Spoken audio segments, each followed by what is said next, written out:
Bismillah ar-Rahman ar-Rahim. Thank you, Mr. Chairman. Good morning, everybody, distinguished guests and colleagues.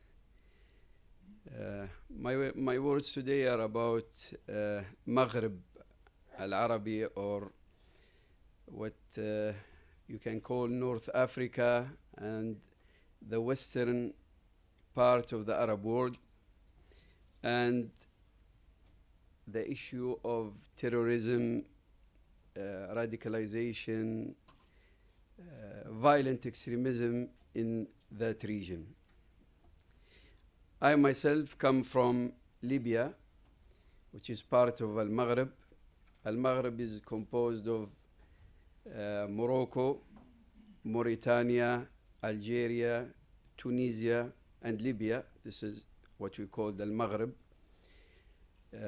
It is north of Africa, close to Europe, Mediterranean, Middle East. This is Al-Maghreb. Arabic is spoken in the majority of the countries, all of the countries. We have some minorities that speak other languages, small minorities like the Amazigh or the Berber, Tebu, Tuareg, and so on. Maghreb is in many ways homogeneous, if we can say, mostly from Arab origin, Muslim, Sunni. Also, the culture is very similar. We have the Maliki Islamic Madhab, school of thought. Politics is a bit different. We have Morocco, which is a constitutional kingdom. We have the rest are republics. With the changes that happened in the last few years, there is again some differences. Libya and Tunis were affected by the Arab Spring. We have Algeria with its story of the bloody decade in the 90s with terrorism and countering terrorism. So there is some diversity when it comes to politics. Socioeconomics, we have Libya and Algeria with two countries that depend on oil and gas. We have Tunisia, Morocco, more on tourism and diversified economy.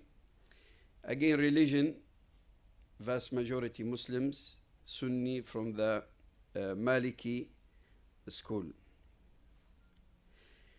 Talking about terrorism, violent extremism, radicalization in Maghreb and in general. I might have different views than some of you. I come from a different background. I'm not a military officer, nor an intelligence officer or a police officer. Actually, I am one of the people who participated in the Libyan revolution, seeking freedom, seeking liberty, seeking democracy, and lived the suffering of my people and youth in the last decades in my country. So this makes me concentrate on the root causes of the issue of terrorism, radicalization, violent extremism. One of the most important root causes in our region, in Al-Maghreb, is political exclusion and injustice.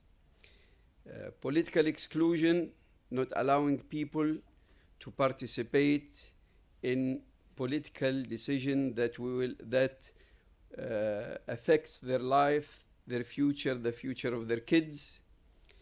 This is one of the main causes of terrorism and radicalization. If you notice, most of these terrorist groups or terrorist organizations, their youth are recruited based on grievances, based on political grievances, based on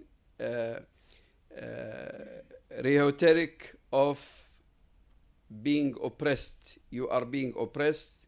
You come with me, I will bring you your rights. So political exclusion, injustice is a very crucial factor of causing violent extremism. Socio-economic grievances also.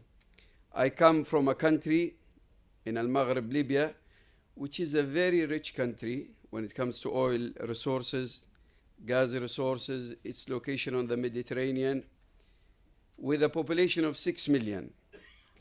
But at times, salaries of medical doctors in Libya in the 90s were less than 300 Libyan dinars, with an inflation at the time of 3.8 dinars per dollar, so less than 100 dinar for a Libyan doctor, a salary of a Libyan doctor, while we had our billions in investment in Africa and controlled by a small part of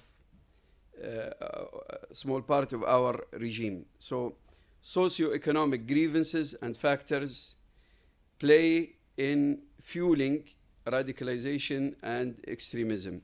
Same thing in Algeria with unemployment, high unemployment rates, in Tunis, in Morocco, and the rest of our region and the Middle East. From the root causes are some ideological and cultural backgrounds and ideologies. As you know, as Muslims in that region, we had our traditional school of thinking, the Maliki school of thinking, Al-Maqasid school of thinking. That is quite moderate until many of our young people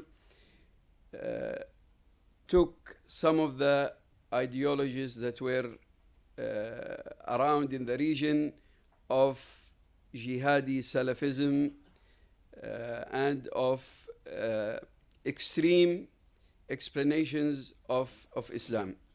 And this happened in some of our countries. For example, when you compare Libya and Morocco, because Morocco had its traditional Islamic school, it had its scholars, it had its Islamic universities, it was less affected by this extremist school of thought, because young people, they had their religious scholars that they could refer to and get their fatwa from, who are well-educated scholars from universities and from long heritage. While in countries like Libya, where our only university that was built in the time of King Idris, Islamic University, was closed in the time of Gaddafi, there was no source of fatwa. Even the position of the mufti was cancelled. There was no a place for young people to take fatwa from, except from tapes and books that were coming from other countries and from more extremist views. History plays a role in our thinking and the thinking of these young people. History and the colonial history especially.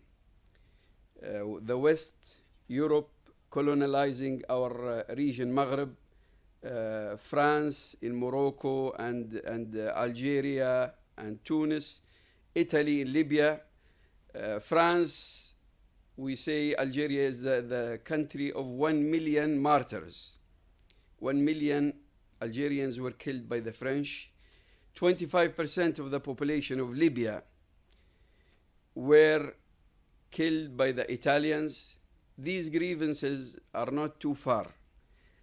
People like Omar al-Mukhtar or Ibn Badis or Abdul Qadir al-Jazairi are considered heroes, and these people were jihadists.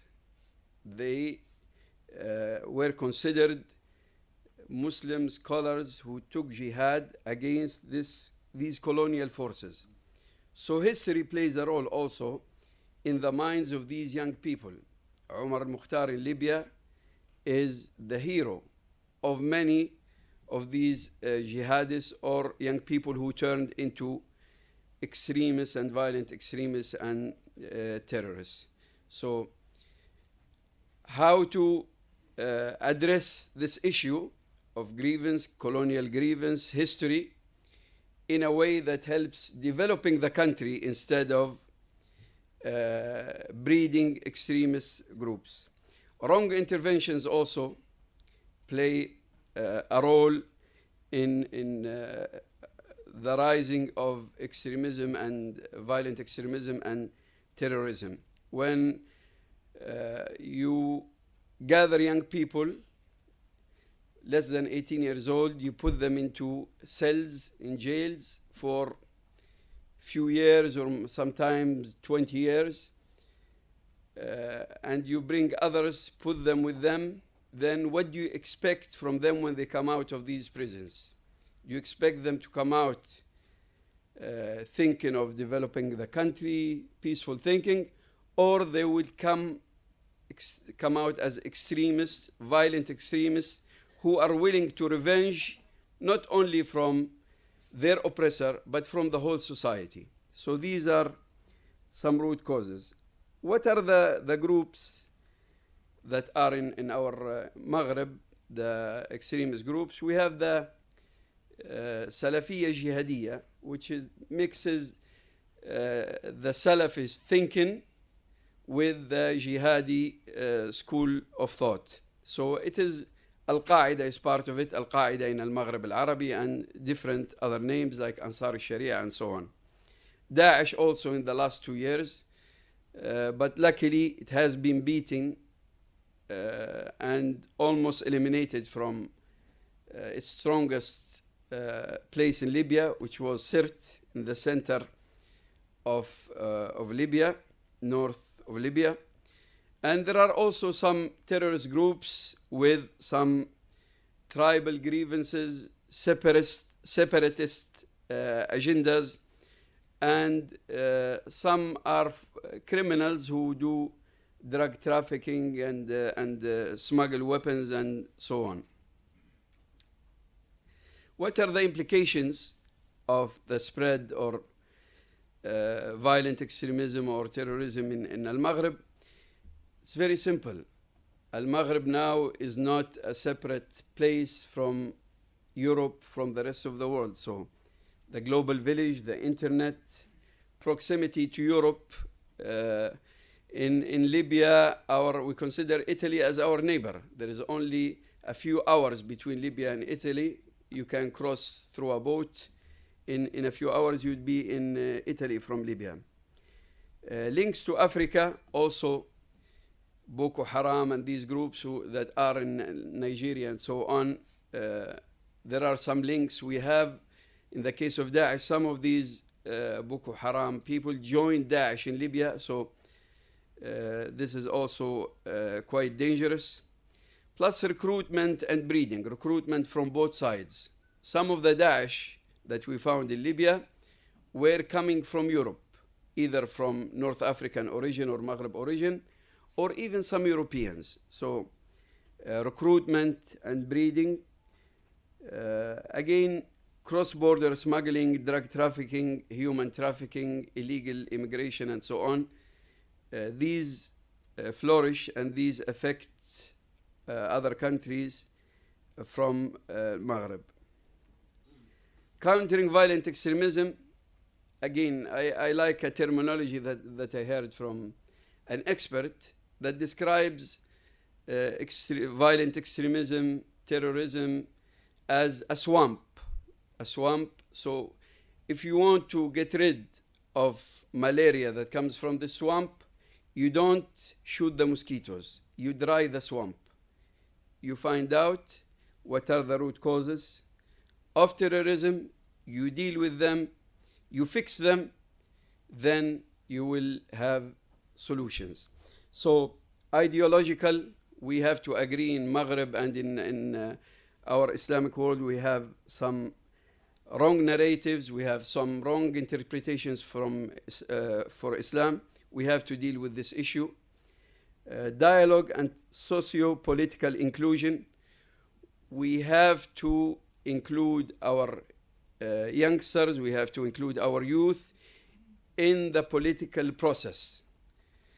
Putting a leader or a chief, you call it, that will draw the future of everybody this is the best way to breed extremists and terrorists. Democracy, freedom of speech, having dialogue with these groups is also very important. To sit with them to find out who is who, to clarify misconceptions, ideological dialogue, religious moderation. This is very important. Europeans did it. Britain did it with the IRA. The IRA was a terrorist group that used to bomb London. But they found out that they needed to sit with them, have dialogue with them, solve their problems together. So we need to think of this, and we need to do it. Whoever is willing to sit on a table for dialogue, let's bring him. Let's not exclude him. Reintegration, demobilization, and disarmament, what is called DDR. So how, for example, in Libya, we have a problem of the spread of arms after the revolution and these militias that are spreading in our country. How to deal with them? You have two choices. Either you combat them forcefully with force, or you reintegrate them and give them a better opportunity than holding a weapon. And this is what we are trying to do. We believe reintegration, demobilization will help us in disarming these people, and through that we can rebuild our security sector. An important also solution is security sector reforms, then the interventions. Many of you might have spoken about the security interventions through military, intelligence, police, and so on. You cannot intervene with security unless you have security institutions that are accepted by the people and abide by the law. You cannot convince me to accept a security institution that is not just, that tortures people, that kills people out of law, that does not enforce law. So security sector reform is a very important solution in countering and combating violent extremism, and especially in Maghreb al-Arabi, because as from our previous experience, we really have issues in our security sectors of not being a professional security sector, not abiding by the law, not following human rights, and so on. We've gone through some of the political systems in these countries, but I would like to close with examples. Morocco has been more successful than other countries in combating extremism and countering terrorism. Morocco, in 2011, when the Arab Spring started, the king, the first thing he did, he discussed with his people some constitutional reforms to give more power to the people. And he was successful in that. The other thing that Morocco did, they had their committee, they called it the Reconciliation Committee, where they sat with prisoners, political prisoners, gave them compensation, gave them the right, and they tried to rehabilitate many of them, and they entered into dialogue with them, and they even apologized, the state apologized to these political prisoners. The other day, a few months ago, there was a very famous cleric, Jihadi Salafist cleric. His name is Fazzazi. He was very famous in Morocco a few years ago. About a few months ago, the king of Morocco went to the Friday prayer that Fazzazi was the preacher of this Friday prayer. This shows you how Morocco dealt with Fazzazi and how the king dealt with Fazzazi. They entered into dialogue with him, with his group, and they decided that it is for the benefit of Morocco and for Islam and for the people that they should reintegrate these people, they should absorb these people. So when you have such acceptance from the governments, then you can solve many of these problems. This is the positive example of Morocco. So, conclusion, I would like to close by this statement. Understanding the root causes of radicalization and violent extremism leading to terrorism according to the historical, cultural, and socio-economic context of the Maghreb is the first step in combating terrorism. You have to analyze the backgrounds and the causes. Short and long-term solutions should be based on these root causes for permanent and sustainable solutions to the phenomena of terrorism. You can combat terrorism, but you might be able to combat its side effects, like giving an ill person Panadol or aspirin. But if you want to cure the disease, you have to deal with the causes of the disease. Comprehensive and holistic institutional and cultural reforms that include the state, society, religion, religious thought, and the individual can provide lasting solutions.